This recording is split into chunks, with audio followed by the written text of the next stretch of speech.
ಇಡೀ ಬೆಟ್ಟ ಇಲ್ಲಿಂದ ಕೆಳಗ್ ತನಕ 3200 ಅಡಿಯಪ್ಪ, 2 ಕಿಲೋಮೀಟರ್ ಆಗುತ್ತೆ ಬೆಟ್ಟ ಇದು. ಇಡೀ ಬೆಟ್ಟನ ಒಂದೇ ಹೆಜ್ಜೆಯಲ್ಲಿ ಇಳಿದಿರೋ ದುರ್ಗಿ ಕಬ್ಬಾಳಮ್ಮ. ಅರ್ಧದಲ್ಲಿ ಅಮ್ಮ ಪರೀಕ್ಷೆ ಮಾಡ್ತಾಳೆ. ಮೆಟ್ಲು ತನಕ ಬರೋ ಮನುಷ್ಯ ಮೆಟ್ಲಿಂದ ಆಚೆ ಬರ್ಬೇಕಾದ್ರೆ ಅಮ್ಮ ಪರೀಕ್ಷೆ ಮಾಡ್ತಾಳೆ. ಏನು ಅಂದ್ರೆ ಈ ಬೆಟ್ಟದ ಮೇಲಿಂದ ಮಾರಮ್ಮದೇರ್ನ ಬಿಟ್ಟಿರ್ತಾಳೆ ಅಲ್ಲಿ. ಅವ್ರು ಆ ಕಡೆ ಈ ಕಡೆ ಓಡಾಡ್ತಿರ್ತಾರೆ. ಇವ್ರೇನ್ ಮಾಡ್ತಾರೆ, ಬರೋವಂತವ್ರಿಗೆ ಅರ್ಧದಲ್ಲಿ ಕೂತಿರೋಂಥವ್ರು ಕಷ್ಟ ಕೊಟ್ಬಿಡ್ತಾರೆ. ಆ ತಾಯಿನ ಹೆಸರು ಹೇಳ್ಕೊಂಡು ಬೆಟ್ಟ ಹತ್ತಾರೆ. ಈ ಬೆಟ್ಟದ ಮೇಲೆ ಹೆಜ್ಜೆ ಇಟ್ಮೇಲೆ ಸುಸ್ತೆಲ್ಲ ಕಮ್ಮಿ ಆಗುತ್ತೆ. ಮೇಲೆ ಶಿವಪ್ಪ ಭೀಮೇಶ್ವರ ಕಬ್ಬಾಳಮ್ಮನವರ ಅಣ್ಣ, ಹೆಬ್ಬೆಟ್ರಾಯ ಕಬ್ಬಾಳಮ್ಮನವರ ಅಣ್ಣನ ಜೊತೆ ಪಗಡೆ ಆಟ ಆಡಿ ಇಳಿದಿರುವಂತ ಮಾಸ ಕಾರ್ತಿಕ ಮಾಸ. ಹಾಗಾಗಿ ಕಾರ್ತಿಕ ಮಾಸದಲ್ಲಿ ಒಂದು ಜಾತ್ರೆ ನಡೆಯುತ್ತೆ. ಫೆಬ್ರವರಿ ತಿಂಗಳು ಶಿವರಾತ್ರಿಲಿ ಒಂದು ದೊಡ್ಡ ಜಾತ್ರೆ ನಡೆಯುತ್ತೆ. ಹಾಗಾಗಿ ಇನ್ನು 3 ತಿಂಗಳೊಳಗೆ ಇನ್ನೊಂದು ಜಾತ್ರೆಗಳನ್ನ ನಾವು ನೋಡ್ತಾ ಹೋಗ್ತೀವಿ. ಇಡೀ ಬೆಟ್ಟದ ಮೇಲೆ ಮಕ್ಕಳನ್ನ ಸುಲಭವಾಗಿ ಹತ್ಸಿ, ವಯಸ್ಸಾದನ್ನು ಸುಲಭವಾಗಿ ಹತ್ಸೋ ತಾಯಿ ಬೆಟ್ಟದ ಮೇಲೆ ಸ್ಪರ್ಶ ಮಾಡಿದ ತಕ್ಷಣ ಸುಸ್ತೆಲ್ಲ ಕಮ್ಮಿ ಆಗುತ್ತೆ. ಇವತ್ತು ವಿಶೇಷ ಕಾರ್ತಿಕ ಮಾಸದ ಅಮಾವಾಸ್ಯೆ ವಾರ. ಇವತ್ತೆಲ್ಲ ಬರೋರಿಗೆ ಅಮಾವಾಸ್ಯೆ ಕಪ್ಪು, ಅಮಾವಾಸ್ಯೆ ತಾಯ್ತಗಳನ್ನ ಕೊಡ್ತೀವಿ. ಗಾಡಿ ಓಡಿಸೋ ಯಾರೇ ಗಂಡು ಮಕ್ಳ ಮೇಲೆ ಯಂತ್ರ ಇದ್ರೆ ಗಾಡಿ ಕೆಳಬೀಳಲ್ಲ, ಅಪಘಾತ ಒಳಗಲ್ಲ. ಕೆಲವರು ಓದ್ತಾರೆ, ಬೇಗ ಮರ್ತೋಗೋ ಹೆಣ್ಮಕ್ಳು ಗಂಡು ಮಕ್ಳು ಹುಷಾರಿದ್ದವ್ರಿಗೆ ಆ ಯಂತ್ರಗಳನ್ನ ಕೊಡ್ತೀವಿ.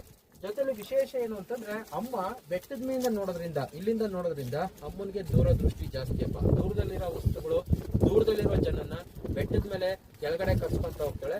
ಬರುವಂತವ್ರು ಅಮ್ಮನ ಶಕ್ತಿ ಹತ್ತಿ ಬೆಟ್ಟದ ಮೇಲೆ ಬಂದು ಪೂಜೆ ಮಾಡಿಸ್ಕೊಂಡು ಹೋಗ್ತಾರೆ. ಯಾರು ತಾಯಿ ಬೆಟ್ಟದಿಂದ ನೋಡ್ತಾ ಹೋಗ್ತಾಳೋ ಅಂತವ್ರನ್ನೆಲ್ಲ ಮೇಲೆ ಕರಿತಾ ಹೋಗ್ತಾಳಪ್ಪ. ಇವತ್ತು ವಿಶೇಷ ನಾನು ಆಗ್ಲೇ ಹೇಳ್ದಂಗೆ ಎಡಗೊಂಡ ಅಂತ ಹೇಳ್ತೀವಿ, ಅಂದ್ರೆ ಚಿಕ್ಕದು. ಇದೊಂದು ಚಿಕ್ಕ ಜಾತ್ರೆ. ಇದು 1 ದಿನದ ಜಾತ್ರೆ. ಇದು 3 ತಿಂಗಳಿಗೆ. ಇನ್ನ 25ನೇ ತಾರೀಕು ಫೆಬ್ರವರಿ ತಿಂಗಳು ನೆನ್ಪಿಟ್ಕೊಳ್ಳಿ. ಫೆಬ್ರವರಿ 25ನೇ ತಾರೀಕು ಕಬ್ಬಾಳಮ್ಮನವ್ರಿಗೆ ದೊಡ್ಡ ಜಾತ್ರೆ ನಡೆಯುತ್ತೆ.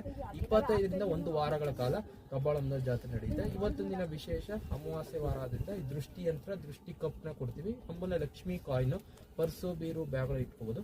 ಮನೆಗಳಿಗೆ, ಅಂಗಡಿಗಳಿಗೆ ಅಮ್ಮನ ಕಾಯಿ ಕುಡಿಕೆ ತಡೆ. ಇಲ್ಲಿ ಎಷ್ಟು ನಾವು ಸಾಧ್ಯನೋ ಅಷ್ಟೇ ಮಾತ್ರ ಕೊಡೋದು. ಎಷ್ಟು ವಸ್ತು ಸಿಗುತ್ತೋ ಅಷ್ಟೇ ಕೊಡೋದು. ಯಾಕಂದ್ರೆ ಮತ್ತೆ ತರಕ್ಕಾಗಲ್ಲ, ಹೊರಕ್ಕಾಗಲ್ಲ. ಎಷ್ಟು ಜನಕ್ಕೆ ತಾಯಿ ಹತ್ರ ಇಟ್ಟಿರ್ತೀವೋ ಅಷ್ಟೇ ವಸ್ತು ಕೊಟ್ಕೊಡ್ತೀವಪ್ಪ. ಇದು ಈ ತಾಯಿ ಶಕ್ತಿ. ನಮಸ್ಕಾರ ಮಾಡ್ಕೊಳ್ಳಿ, ಕೈ ಮುಕ್ಕೊಳ್ಳಿ. ಪಾರ್ಸಾಲಿಕೆ ಶರಣ್ಯೇ ತ್ರಯಂಬಕೆ ಗೌರಿ ನಾರಾಯಣಿ ನಮೋಸ್ತುತೆ. ಸುಲಗ್ಧ ಸಾವುಧಾನ, ಶುಭ ಮುಹೂರ್ತ ಸಾವುಧಾನ, ಶ್ರೀ ಲಕ್ಷ್ಮೀ ನಾರಾಯಣ ಧ್ಯಾನ ಸಾವುಧಾನ. ಓಂ ಶ್ರೀ ಕಬ್ಬಾಳ ದುರ್ಗಿ ನಮೋ ನಮಃ.